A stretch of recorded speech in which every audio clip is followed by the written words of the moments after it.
कि वजू खाने में किस तरीके से टूटी तक तोड़ करके ले गए थे और फिर इसके बाद कुछ शराब की बोतलें भी अंदर की तरफ में पड़ी हुई थी और सिलेंडर बम फोड़ा गया था, जो कि मैं बार बार कह रहा हूं कि सिलेंडर बम फोड़े गए थे। इसी मस्जिद में सबसे ज्यादा क्षति इस मस्जिद को पहुंचाई गई थी।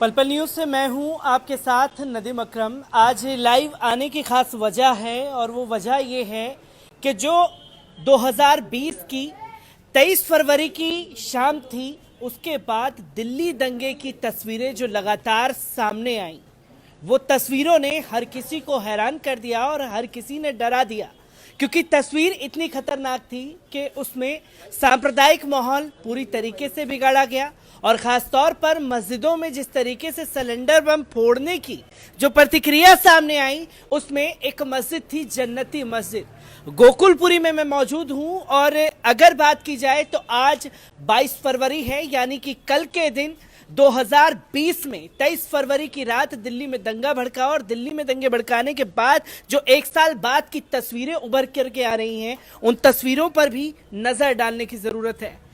गोकुलपुरी जन्नती मस्जिद अब पूरी तरीके से तैयार कर दी गई है। जमीयत उलमाए हिंद द्वारा लगातार जो लोगों के घरों को नुकसान पहुंचाया गया, मस्जिदों को टारगेट किया गया, उन्हीं तस्वीरों को लेकर के मैं आप लोगों के साथ जुड़ा हूं। उस दौरान भी मैंने जन्नती मस्जिद का आपको तस्वीरें दिखाई थी कि सिलेंडर बम फोड़े गए। मैं चाहूंगा कि आप अंदर आएं और पूरी तरीके से मस्जिद की उन तस्वीरों को दिखाएं जो काम अब मस्जिद में किया गया है, क्योंकि यहाँ पर आपने देखा होगा कि वजू खाने में किस तरीके से टूटी तक तोड़ करके ले गए थे और फिर इसके बाद कुछ शराब की बोतलें भी अंदर की तरफ में पड़ी हुई थी और सिलेंडर बम फोड़ा गया था, जो कि मैं बार बार कह रहा हूं कि सिलेंडर बम फोड़े गए थे। इसी मस्जिद में सबसे ज्यादा क्षति इस मस्जिद को पहुंचाई गई थी। तस्वीरें दिखाना चाहूंगा और अंदर लेकर के चलना चाहूंगा आपको कि आप दिखाएं कि पूरी मस्जिद किस तरीके से अब तैयार हो चुकी है। एक साल के अंदर सैयद मौलाना अरशद मदनी साहब की देखरेख में इस मस्जिद को बनाया गया है और अब पूरी तरीके से नमाजियों का इंतजाम मस्जिद में हो चुका है और मस्जिद की हालत जो पहले की थी और अब की जो तस्वीरें आई हैं सुकून देने वाली हैं। क्योंकि सुकून इसलिए क्योंकि नफरत में बहुत कुछ बर्बाद हुआ और वो नफरत ने हर किसी को जला करके रख दिया। और जो सबसे ज़्यादा शिकार हुई थी वो थी दिल्ली दंगे में 19 मस्जिदें जिन्हें टारगेट किया गया। एक एक कर सारी मस्जिदों को जमीयत उलमाए हिंद की तरफ से बनवाया गया है और ये आप देख सकते हैं कि अब बहुत ही शानदार तरीके से मस्जिद को तैयार किया गया है। सारी तस्वीरें आप लोगों के सामने हैं और मेरे साथ कुछ लोग भी मौजूद हैं। मैं उनसे जानना चाहूँगा कि जब दिल्ली दंगे की तस्वीरें एक साल पहले सामने आई थी, क्योंकि आज 22 फरवरी का दिन है, ठीक एक साल पहले अगर जाते हैं तो 23 फरवरी की शाम मौजपुर से जो भाषण दिया गया उसके बाद तस्वीरें अलग थी और अब ये तस्वीर बहुत कुछ बयां कर रही है। किस तरीके से देखते हैं इन चीज़ों को आप? देखिए, कल एक साल हो जाएगा जो फसादात हुए थे और हमारी ये पूरा डेलीगेशन पूरे एक साल से इस इलाके में है। तो एक साल पहले जो डर और खौफ का माहौल था, दहशत का माहौल था, आहिस्ता आहिस्ता मामूल पर ज़िंदगी आ रही है। लेकिन जहाँ पर जमीयत उलमाइन या दीगर लोगों ने तामीरी काम किया है और लोगों की मदद की, रिलीफ का काम किया है, मकानात और मसाजिद तामीर की है, वहीं पर अब सबसे ताज्जुब की बात और अफसोसनाक बात यह है कि वही लोग जिनको सताया गया, जलाया गया और जो मजलूम थे, पुलिस ने उनको जालिम बना करके पेश किया और आज एक साल गुजरने के बाद भी वो जेल की सलाखों के पीछे हैं, अभी तक बाहर नहीं आ पा रहे हैं। तो सबसे अफसोसनाक बात यही है कि जिन लोगों को लूटा गया और मारा गया, उन्हीं को जालिम बना करके पुलिस ने पेश कर दिया और उनकी ज़मानतें तक नहीं हो पा रही है। जमीयत उलमा हिंद भी तकरीबन 132 केसेस लड़ रही हैं, जिनमें से अभी तक 58 ज़मानतें हो चुकी है अल्हम्दुलिल्लाह, लेकिन ज़्यादातर ज़मानतें अभी तक भी नहीं हो पाई है। तामीरी का सिलसिला हमारा लॉकडाउन से पहले ही शुरू हो गया था और आज एक साल मुकम्मल होने को है, तो तकरीबन तामीरी काम हमारा मुकम्मल हो गया है। 130 मकानात और ये कई मस्जिदें हमने जो बिल्कुल जला दी गई, खाकिस्तर कर दी गई थी और आज आप देख रहे हैं कि जन्नती मस्जिद भी उसी में से है। इसकी अगर पुरानी तस्वीरें मैं आपको दिखाऊं तो क्या हाल था उनका, देखिए एक साल पहले की ये मस्जिद की पोजीशन है जो जला करके बिल्कुल तहस नहस कर दी गई थी। सामने वाली पूरी दीवार तबाह हो गई थी, दीवार भी बाकी नहीं थी, ये देखो इसमें दीवार नहीं थी और ब्लास्ट किए गए सिलेंडर वगैरह और मालूम ये होता है कि शायद सिलेंडर के अलावा कुछ और भी बारूद वगैरह इस्तेमाल किया गया हो, क्योंकि अगर सिर्फ सिलेंडर होता तो सिलेंडर से इतनी तबाही नहीं हो सकती है जितनी तबाही इस मस्जिद में हुई थी। देखिए ये तस्वीरें जो बयां कर रही है कि क्या हाल, किस तरीके से इसके मीनारों पर भी भगवा झंडे लगा दिए गए थे। ये देखो इसी का मीनार है, इस पे भगवा झंडा, हमारी टीम यहाँ पर पहुंची थी और उन झंडों को पुलिस की मौजूदगी में हमने यहाँ से उतरवाया था। ये झंडे इसी मस्जिद के ऊपर लगा दिए गए थे। ये इसके मेन गेट की हालत देखिए आप, जो पहले का था ये जला करके जो खाकिस्तर कर दिया गया था। लेकिन अल्लाह का फजल है कि मौलाना अरशद मदनी साहब की मुसलसल ये हिदायत रही कि जा कर के लोगों के हाल का चाल पूछो, उनकी जो भी मदद हो सकती है वो करो। और हमारी ये पूरी टीम जो यहाँ है 1 साल से तकरीबन इसमें लगे हुए हैं मुसलसल, तो अभी तक भी जो तामीरी काम का सिलसिला ये यहाँ पे अभी मौकूफ़ हो गया है, चूँकि अभी मकानात और मस्जिदें बाकी नहीं रही जिनमें काम न हुआ हो, ये हो गई अल्हम्दुलिल्लाह। लेकिन अब मुकद्दमात की पैरवी है, या वो बच्चियाँ जिनके निकाह होने थे और सामान जला दिया गया था, कई 3 तकरीबन निकाह हो चुके हैं और अभी और निकाह होने वाले हैं। कुछ ऐसे कारोबारी जिनके छोटे छोटे कारोबार थे और वो कारोबार पे खड़ा नहीं हो पा रहे थे, उनको नकद की शक्ल में या कुछ सामान की शक्ल में उनकी मदद की गई है। किसी को ई रिक्शा और ऑटो रिक्शा वगैरह दे करके या रेडी पटरी वगैरह दे करके उनकी मदद की गई है, नकद की शक्ल में भी मदद की गई है, सामान वगैरह भी दिया गया है और कारोबार पे खड़ा करने की कोशिश की गई है। लगातार ग्राउंड लेवल पर काम किया जा रहा है। मैं यहाँ के लोकल लोगों से बात करना चाहूँगा, जो लोकल लोग हों वो आगे आएँ ताकि उस दिन जो भयावह मंजर घटा था उसके बारे में बात की जा सके। किस तरीके का माहौल था, क्योंकि 1 साल पहले ये घटना घटी, कल 1 साल पूरा बीत जाएगा। मस्जिद को निशाना बनाया गया, कितने लोग थे, क्योंकि इस मस्जिद के मीनार पर भी भगवा झंडा लहराया गया था। जी ये 1 साल पहले फरवरी में ये दंगा हुआ था, तो यहाँ बहुत सारी भीड़ आई थी, जय श्री राम के नारे लगाए उन्होंने बहुत सारे, और यहाँ तक के सब कुछ लूट लिया। मस्जिद पे हमला करा, झंडे लगाए, आग लगा दी, हमारे कुरान शरीफ उनको जला दिया गया सबको। यानी कि मोहल्ले में एक भी घर नहीं छोड़ा है, या मस्जिद हो या किसी की दुकान हो मुसलमान के नाम का, सब कुछ लूट लिया गया उन्होंने। तो क्या उन लोगों ने पहले से रैकी कर रखी थी इस मोहल्ले की कि ये हिंदू का घर है, ये मुसलमान का? क्योंकि दंगे के दौरान मैंने ये चीज नोटिस की थी कि अगर मुसलमानों के घर 3 घर हैं, उसमें एक घर हिंदू का है तो वो सेफ है, बाकी घरों में आग लगाई गई थी। ये तो सर सब मिली भगत थी सबकी यहाँ के। अब यहाँ के आदमी रहने वाले वो कहते हैं जी बाहर से आए, लेकिन बाहर से जब हम बताएंगे किसी को ये घर हमारा है, ये किसी और का, जब भी तो पता लगेगा। हम सब मिली भगत थी, सबने मिलजुल के काम करा है, सबने मिलजुल करके काम किया है। मैं जानना चाहूंगा कि किस तरीके से, क्योंकि कई जानों का नुकसान भी हुआ था। यहीं से अगर थोड़ा चांदबाग की तरफ निकल जाते हैं, वहीं से शुरुआत हुई, मौजपुर पे भाषण हुआ, मस्जिदों को निशाना बनाया गया, कितने घरों को टारगेट किया गया था और कितने लोग अभी जेल में मौजूद हैं? यहाँ के मतलब यहाँ पर लोग ज़्यादा ही उसमें फंसे हुए थे। इस टाइम ज़्यादा हमला इतना तगड़ा हो रहा था, लोगों ने यहाँ से इरादा ये करा इस एरिया को छोड़ना बेहतर समझा। तो हमारी चारों तरफ से फ़ोन भी हो रहे थे, कोई हेल्प नहीं हो रही थी, कोई हमारी हेल्प नहीं हुई। हमने कॉलें भी काफ़ी की, जब हमने सोचा अब हमारी कोई हेल्प नहीं हुई तो यहाँ से निकलना। हमारे घर को भी चारों तरफ से घेरा हुआ था, इनके पास हथियार रहते, डंडे सब कुछ, पर हमें जब मौका मिला तो यहाँ से निकले। फिर कुछ लोगों ने हमारे से बोला भी, जो हमारी जो मस्जिद के अंदर लोग हैं इनको निकाल लो, नहीं तो ये जो अंदर है ना मस्जिद में, इनको मारेंगे पहले, फिर मस्जिद के अंदर आग लगाएंगे। ये पता लगा तो सब लोग यहाँ से निकल चुके थे। जमीयत उलमाए हिंद ने अभी किस तरीके की मदद आप लोगों को यहाँ पर पूरी तरह से दी है? जी माशाअल्लाह, ये जमीयत उलमाए हिंद का ही कारनामा है जो आज इतनी खूबसूरत मस्जिद हमें नज़र आ रही है, वरना ये मस्जिद बिल्कुल मिटाने के कागार पे थी और ये दीवार तकरीबन बिल्कुल ख़त्म थी। मैं पिलर के बिल्कुल नेस्तो नाबूद कर दिया था, पूरी मस्जिद को जला दिया था। और ये सिर्फ ये मंजिल नहीं, चारों मंजिलों में हर कमरे में आग लगाई, हर कमरे को लूटा, नीचे के मार्बल तक पूरा तोड़ दिया और बहुत ज़्यादा डैमेज इस मस्जिद को कर दिया। हत्ता कि सरकार की तरफ से बोर्ड लगा दिया गया था कि इस मस्जिद के अंदर कोई दाखिल ना हो।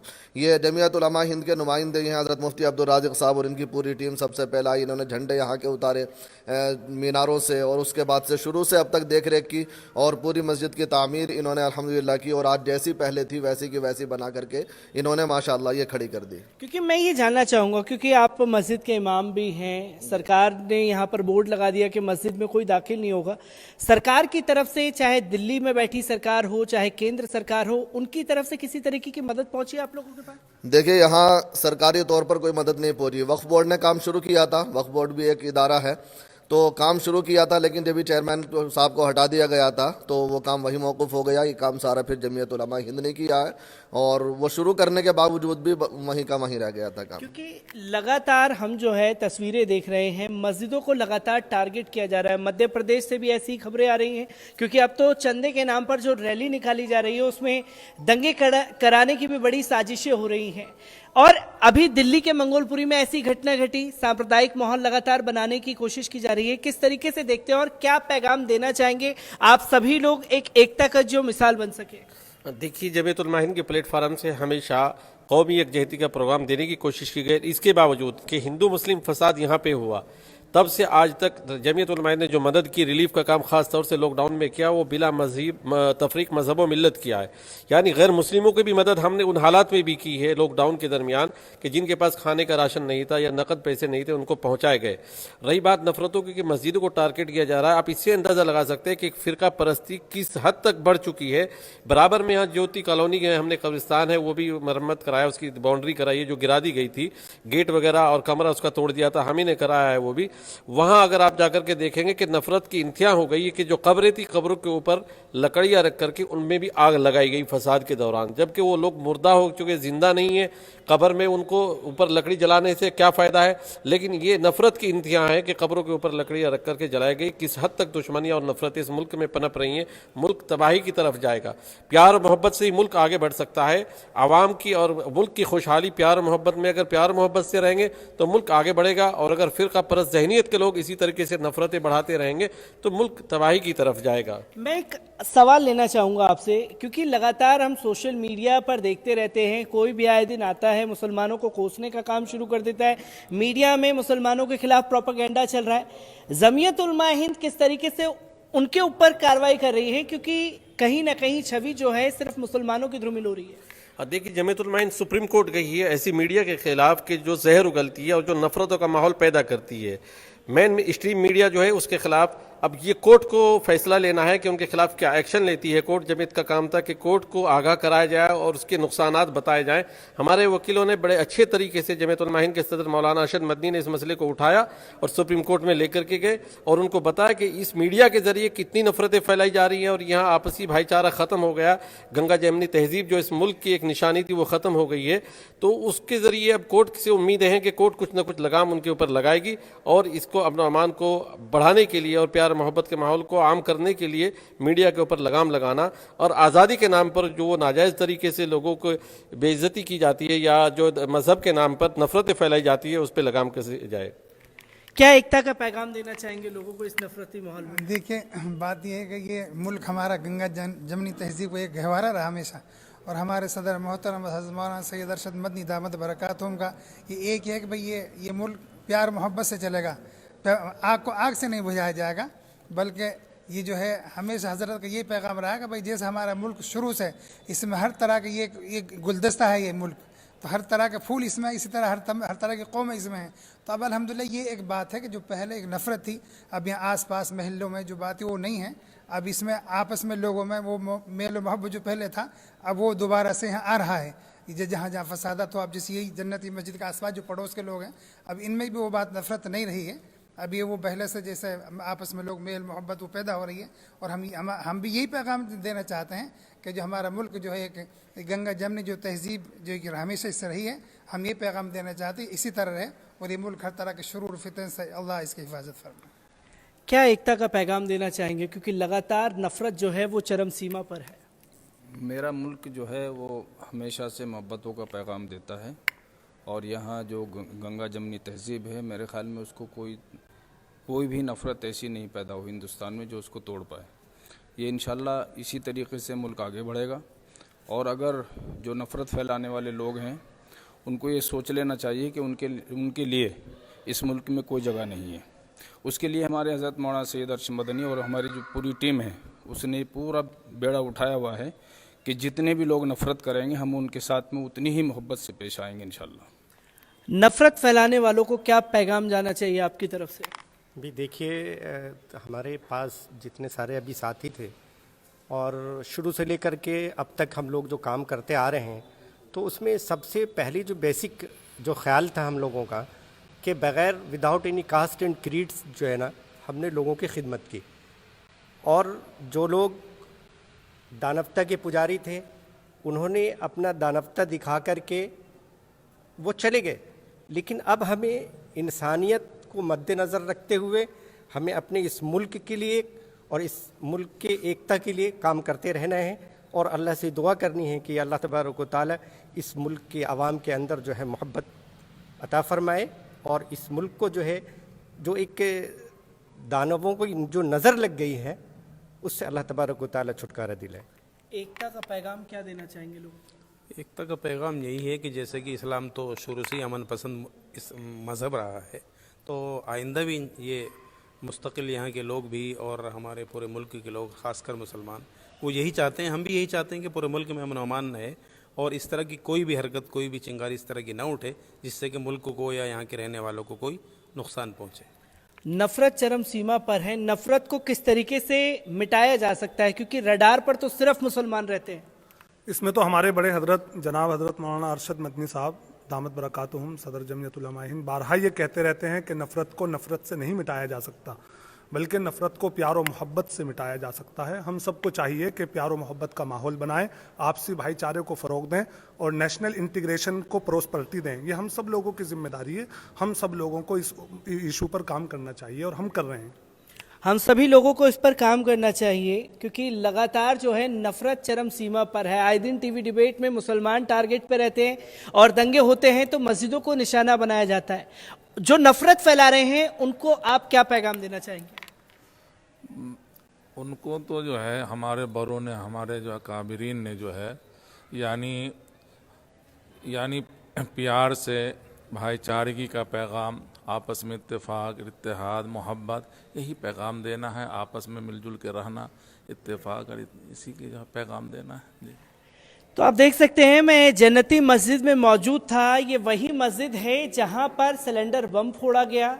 ये वही जगह है जहां पर 1 साल पहले नफरत के ऐसे बीज बोए गए थे जिसकी लकीरें तो शायद ना मिट पाए, वो दर्द लोगों का शायद ना मिट पाए, क्योंकि हम अब इस जगह पर मौजूद हैं। जो लोग पीड़ित थे अब वही लोग आगे आकर के अमन और एकता का पैगाम देने की कोशिश कर रहे हैं। और असल में इंसानियत यही सिखाती है कि सबसे पहले अगर कुछ है तो वो है इंसानियत, जिसे हमें समझने की ज़रूरत है।